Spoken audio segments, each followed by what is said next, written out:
International Lab Facility. Student lead startups. Great academic exposure. KL. Deemed to be university.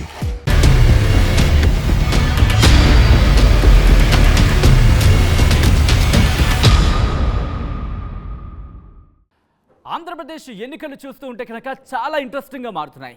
ఎవరి వ్యూహాలు వాళ్ళవి, ఎవరి ప్రతి వ్యూహాలు వాళ్ళవి. ముఖ్యంగా మాటల యుద్ధం పతాక స్థాయికి చేరుకుంటోంది. నియోజకవర్గాల్లోకి అడుగు పెడితే కనుక ఆ తీవ్రత కావచ్చు, ఆ స్థాయి కావచ్చు, పీక్స్ అనే చెప్పుకోవాలి. ఈ నేపథ్యంలో ఈరోజు మనం మాట్లాడుకోబోతున్నాం ఆంధ్రప్రదేశ్కి సంబంధించి మరో ఆసక్తికర నియోజకవర్గం మైలవరం.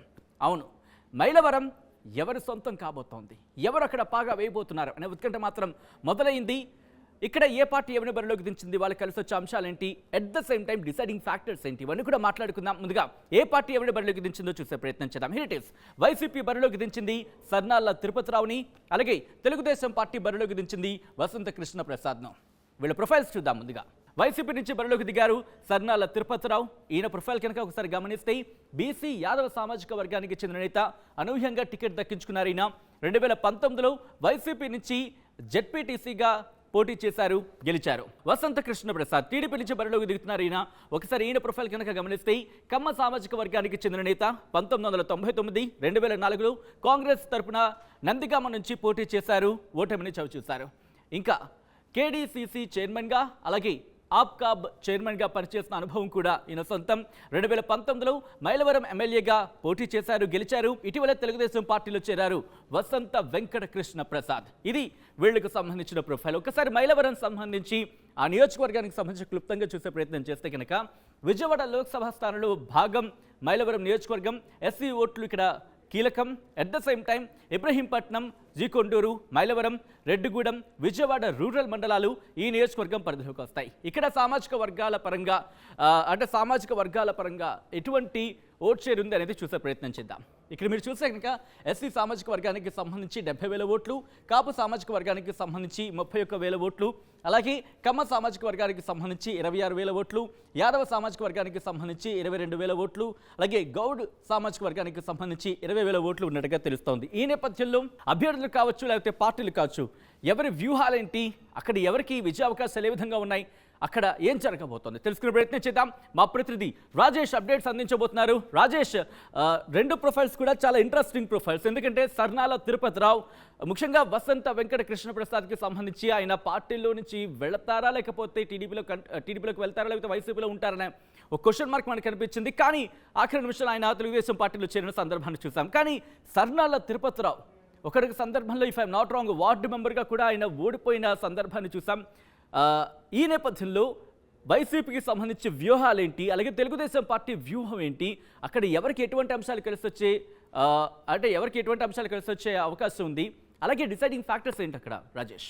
డిసైడింగ్ ఫ్యాక్టర్స్ అంటే ఖచ్చితంగా బీసీలు అని చెప్పాలి. బీసీలు ఓట్లు దాదాపు 90,000 పైగా ఉన్నారు. అన్ని కులాలకు సంబంధించి బీసీకి సంబంధించినటువంటి అన్ని కులాలు 90,000 పైగా ఉన్నారు. ఇదే ఇప్పుడు వైసీపీకి ప్రధాన బలంగా ఆ పార్టీ భావిస్తుంది. అందుకే సర్నాల తిరుపతిరావు యాదవ్ని అభ్యర్థిగా ప్రకటించారు. ఒక సామాన్యుడిని అభ్యర్థిగా ప్రకటించామని ఆ పార్టీ చెబుతుంది. ఇంతకుముందు మీరు చెప్పింది వాస్తవమే. ఆయన 2014లో వార్డు మెంబర్గా ఓడిపోయారు. 2019లో జెడ్పీటీసీగా గెలిచారు. అప్పుడు 2019లో ఎమ్మెల్యేగా ఉన్నటువంటి వసంత కృష్ణప్రసాద్ దగ్గరుండి సర్నాల తిరుపతి యాదవ్ని జెడ్పీటీసీగా చేయించడంలో కీలక పాత్ర పోషించారు. కానీ ఇప్పుడు అదే సర్నాల తిరుపతి యాదవ్ మైలవరం వైసీపీ అభ్యర్థి అయ్యారు. అంతేకాదు వసంత కృష్ణప్రసాద్కి ప్రత్యర్థిగా మారారు. ఇప్పుడు ఇది ఈక్వేషన్ చాలా ఇంట్రెస్టింగ్ ఈక్వేషన్ అని చెప్పాలి. ఎందుకంటే వసంత కృష్ణప్రసాద్ కమ్మ సామాజిక వర్గానికి సంబంధించిన వ్యక్తి. 2019లో దేవినేని ఉమామహేశ్వర, 2009-14లో వరుసగా గెలిచినటువంటి దేవినేని ఉమాని ఓడించినటువంటి వ్యక్తి. ఇప్పుడు టీడీపీలోకి వచ్చిన నేపథ్యంలో, టీడీపీ అభ్యర్థిగా ఆయన ఉన్న నేపథ్యంలో ఆయన గెలుపు అవకాశాలు ఏ విధంగా ఉంటాయనేది చూడాలి. ఎందుకంటే ఒకవైపు బీసీ అభ్యర్థి, రెండోది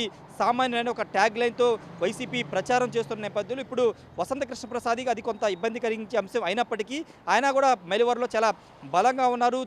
ఇంతకుముందు గెలిచింది అంటే 2009-14 గెలిచింది టీడీపీ అభ్యర్థి. 2019లో వైసీపీ గెలిచినప్పటికీ అక్కడ ఓటు బ్యాంక్ సంబంధించి చూస్తే కనుక ఇప్పుడు ఆ ఓటు బ్యాంకు టర్న్ అయ్యే అవకాశం కనబడుతుంది. ఎందుకంటే 2019లో వసంత కృష్ణప్రసాద్ గెలిచి ఇప్పుడు 2024లో టీడీపీకి వచ్చారు కాబట్టి ఆయన ఓట్లు అంటే ఆయన సంపాదించుకున్న కేటగిరీ అంతా కూడా మళ్ళీ టీడీపీకి టర్న్ అయ్యే అవకాశం కనబడుతుంది. అంతేకాదు 2009-14లో అప్పుడు గెలుపులో కీలక పాత్ర పోషించినటువంటి టీడీపీ క్యాడర్ ఇప్పుడు వసంతకి సపోర్ట్ చేసే అవకాశం కనబడుతుంది. దేవినేని ఉమాతో పాటు బొమ్మసాని సుబ్బారావు వీళ్ళు కూడా వసంత కృష్ణప్రసాద్ గెలుపు కోసం కృషి చేస్తామని ప్రకటించారు. అక్కడ ఎలాంటి ఇబ్బందులు ఇప్పుడు వసంత కృష్ణప్రసాద్ లేకపోవడం ఆయనకి ప్లస్ అని చెప్పాలి. మొన్నటి వరకు వీళ్ళు కూడా మేము పోటీలో ఉన్నాం, అవసరమైతే ఇండిపెండెంట్గా పోటీ చేస్తామని ప్రకటించినప్పటికీ టీడీపీ అధిష్టానం వాళ్ళతో మాట్లాడి వాళ్ళని సర్ది చెప్పి వసంత గెలుపు కోసం పనిచేయాలని చెప్పిన నేపథ్యంలో అది వసంత కృష్ణప్రసాద్కి కలిసి వచ్చే అంశం. ఎందుకంటే దేవినేని ఉమాకి ప్రత్యేక వర్గం ఉంది, మరోవైపు బొమ్మసాని సుబ్బారావు గొల్లపూడితో పాటు జక్కంపూడిలో కూడా కొంత వర్గం ఉంది. ఈ నేపథ్యంలో వాళ్ళంతా కూడా ఇప్పుడు వసంత వైపు వెళ్ళిన నేపథ్యంలో వసంతకి అది ప్లస్ అయ్యే అవకాశం ఉంది. దాంతోపాటు వసంత ఆల్రెడీ అక్కడ సిట్టింగ్ ఎమ్మెల్యే కాబట్టి ఆయనతో పాటు ఉన్నటువంటి సర్పంచులు వాళ్ళంతా కూడా వైసీపీ నుంచి టీడీపీలోకి వచ్చారు కాబట్టి అది చాలా ప్లస్ అయ్యే అవకాశం ఉంది. రెండోది వైసీపీకి ఉన్నటువంటి ప్రధాన ఇంతకుముందు చెప్పినట్టే సన్నాల తిరుపతిరావు యాదవ్కి ఉన్నటువంటి ప్రధాన బలం ఏంటంటే బీసీలు దాదాపు 90 నుంచి 1,00,000 మంది ఉన్నారు కాబట్టి అలా ఓట్లన్నీ కూడా వస్తాయని భావిస్తున్నారు. బీసీ అభ్యర్థి ఒక అగ్రకులానికి సంబంధించిన అభ్యర్థిని ఒక బీసీ అభ్యర్థి ఢీ కొడితే ఎలా ఉంటుందో చూపిస్తామంటూ వాళ్ళు కూడా చెబుతున్న నేపథ్యంలో ఇప్పుడు ఖచ్చితంగా సన్నా తిరుపతి యాదవ్ చాలా ధీమాగా ఉన్నారు. జడ్పీటీసీగా తనను గెలిపించినప్పటికీ ఇప్పుడు వైసీపీ తన అధిష్టానం తన టికెట్ ఇచ్చింది కాబట్టి ఖచ్చితంగా తాను గెలుస్తానని చాలా ధీమా వ్యక్తం చేస్తున్నారు. ప్రచారంలో కూడా దూసుకు వెళ్తున్నారు. ఈ నేపథ్యంలో వసంత వర్సెస్ ఆయన శిష్యుడే అని చెప్పుకోవాలి. ఎందుకంటే వసంత కృష్ణప్రసాద్ అనేక సందర్భాలు చెప్పారు, తాను పెంచిన మొక్క సన్నాల తిరుపతి యాదవ్ అని చెప్తున్నారు. అలాంటి చెట్టును తాను పెంచిన చెట్టు అని చెప్తూ ఉంటారు. అలాంటి చెట్టుని ఇప్పుడు ఆయన ఢీకొనబోతున్న నేపథ్యంలో గెలుపు అవకాశాలు ఏ విధంగా చూడాల్సిన అవసరం ఉంది. మైలవరం పాలిటిక్స్ కూడా చాలా ఇంట్రెస్టింగ్గా ఉంటాయి. ఎందుకంటే అక్కడ కూడా చాలా వసంత కృష్ణప్రసాద్ వచ్చిన తర్వాత ఉమా వర్సెస్ వసంత్ అనే విధంగా పాలిటిక్స్ జరిగాయి కాబట్టి ప్రజలు కూడా ఆసక్తిగా చూస్తున్నారు. మైలవరంలో ఎవరు గెలవబోతున్నారు, ప్రజలు ఓటర్లు ఎవరిని గెలిపిస్తారనే ఒక ఇంట్రెస్టింగ్గా చూస్తున్న పరిస్థితి ఉంది. వసంత కృష్ణప్రసాద్ మాత్రం చాలా ధీమాగా కనబడుతున్నారు, గెలుపు తనదే అంటున్నారు. మరి ప్రజలు ఏ విధంగా రిజల్ట్ ఇస్తారో చూడాలి. సచిన్. రైట్ రాజేష్, మీరు అన్నట్టుగా చాలా ఇంట్రెస్టింగ్గా నియోజకవర్గాన్ని చెప్పుకోవాలి మైలవరానికి సంబంధించి. ఎందుకంటే తెలుగుదేశం పార్టీలోని ఒక విధంగా చెప్పాలంటే అక్కడికక్కడే విభేదాలు కనిపించాయి, అసంతృప్తులకు సంబంధించి కూడా మనకి కనిపించిన నేపథ్యం. కానీ ఎట్ లాస్ట్ వసంత కృష్ణప్రసాద్కి టికెట్ కేటాయించిన నేపథ్యంలో అవి కాస్త చల్లారినట్టు కనిపించినా ఎవరికి ఏ మేరకు సపోర్ట్ చేస్తారనే క్వశ్చన్ మార్క్ మాత్రం అక్కడ డిస్కషన్ జరుగుతుంది. అట్ ద సేమ్ టైం వైసీపీకి సంబంధించి సర్నాల తిరుపతిరావు ఇంట్రెస్టింగ్ ప్రొఫైల్. ఎందుకంటే ఫస్ట్ టైం ఆయన ఎమ్మెల్యేగా బరిలోకి దిగుతున్నారు.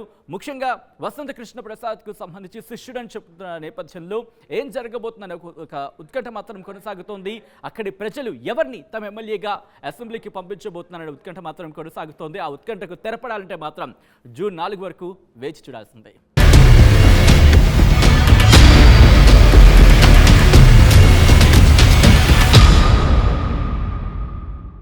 మరిన్ని వీడియోస్ కోసం ఛానల్ ని సబ్స్క్రైబ్ చేయండి. లేటెస్ట్ అప్డేట్స్ కోసం వాట్సాప్ ఛానల్ ని ఫాలో చేయండి. అండ్ లింక్ డిస్క్రిప్షన్ లో ఉంది.